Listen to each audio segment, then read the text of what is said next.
two major developments in the last week relating to gender transition surgeries on minors. Yesterday, the American Society of Plastic Surgeons announced its opposition to carrying out breast removal and similar surgeries on those under 19 years old. This comes on the heels of a first-of-its-kind jury verdict against medical professionals, awarding a young woman $2 million. The landmark verdict out of New York held a surgeon and psychologist liable for malpractice.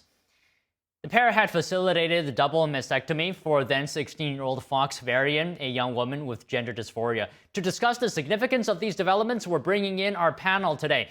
Colin Wright, editor-in-chief of Reality's Last Stand and fellow at the Manhattan Institute. And we have Dr. Jared Ross, physician and senior fellow with Do No Harm. First of all, gentlemen, good afternoon. Thank you so much for joining us today. And Colin, I want to start with you. I would really like to get your reaction to the American Society of Plastic Surgeons coming out and opposing these kinds of surgeries on minors. What do you say? You know, this is just an absolutely massive development in pediatric gender medicine as a whole. So this society, the American Society of Plastic Surgeons, they represented about 11,000 surgeons and more than 90% of all plastic surgeons in the US and Canada.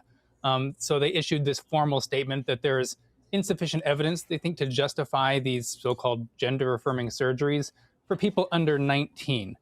So the ASPS, they grounded this position in major systematic evidence reviews that were performed, such as the UK's CAS review, the most recent review by the US Department of Health and Human Services, that exposed really the low-quality nature of these studies and how their causal claims were extremely weak, and how there was this lack of outcome data, over the long term. So immediately after this announcement, the American Medical Association also signaled agreement with the ASPS on these surgeries.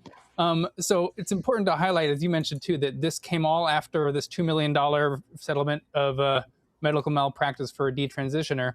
So I don't think the timing of these things are necessarily random. I think these could be all combined together. But this is just a massive, massive achievement.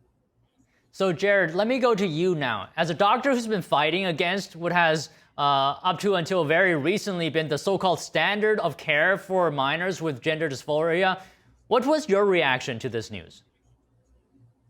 It's wonderful, as Colin says, that American Society of Plastic Surgeons came out against this. We have several smaller medical groups that have spoken out against it in the US, and we have several groups internationally that have spoken out. But ASPS is the first major US medical association to speak out against this. And then today's statement from the AMA gives us some hope, but we'd really like to see a stronger statement from them. We think that their statement is vague and leaves wiggle room for them to continue to perform these procedures. So, Colin, here's what I'm thinking. Some journalists and analysts think litigation like this New York case may succeed in turning the tide much better than regulation could. Can I just get your view on this? What do you think?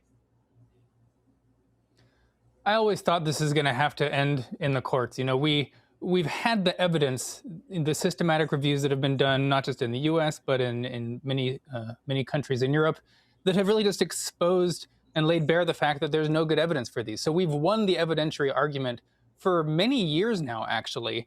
And yet a lot of the medical organizations still have not relented and admitted that they have been at fault in recommending these procedures where there's no good evidence base for them. So we figured that this is probably going to have to end up in lawfare. And that's exactly where we are right now. I think it's really significant here because for years, we were told that there was this overwhelming medical consensus behind the pediatric transitions. The go-to statement had always been that every major medical body agrees and recommends these procedures. But what we're kind of finding out now is that, or revealing here, is that this consensus-based medicine is not the same as evidence-based medicine. And when you finally get these organizations that are finally breaking ranks, I think we might have this domino effect, like this preference cascade, where the cost of being, the first to move is really high. But now that we've had the ASPS move and the AMA move, the cost of joining in this and breaking even more ranks I think is something we really need to keep our eye on, because it could just be this waterfall cascading moment. So, Jared, I saw you nodding over there. You know, dozens of similar lawsuits across the country are already underway. And I want to mention one in particular, one filed by Chloe Cole. And this is a high-profile detransitioner in California. Jared, I understand you know Chloe very well. Can I just ask, how is she and how are other detransitioners reacting to these recent developments? Yes, I work with Chloe very closely, and so I know her very well.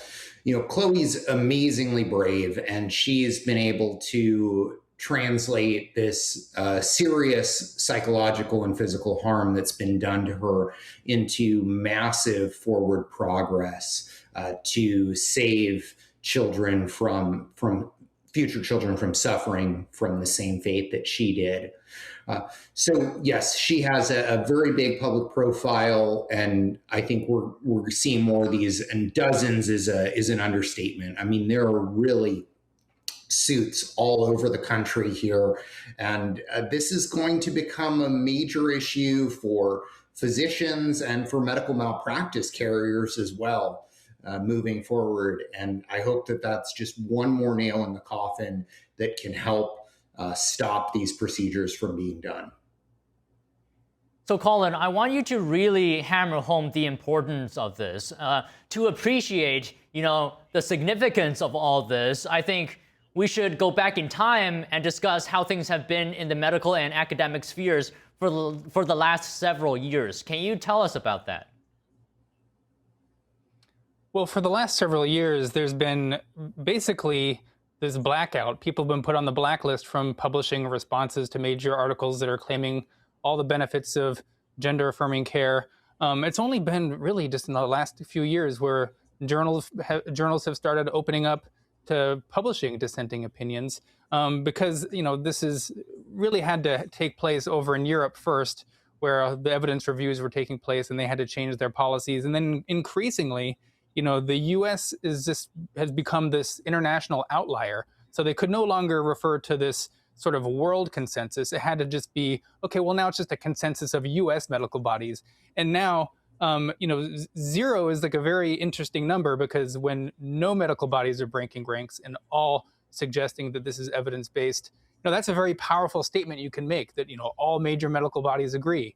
But now that we have not just one, but two that have broken ranks, they can no longer state that this is, all medical bodies agree. We now have two major medical bodies that have broken ranks, and their talking point is now completely annihilated. So we need to move forward with this. We need to make sure that and really put pressure on the remaining medical organizations, like the Endocrine Society, for instance, to make more firm statements and really just ask them to show the evidence, or to join, the American Academy of Plastic Surgeons and the American Medical Association in their agreement with this statement.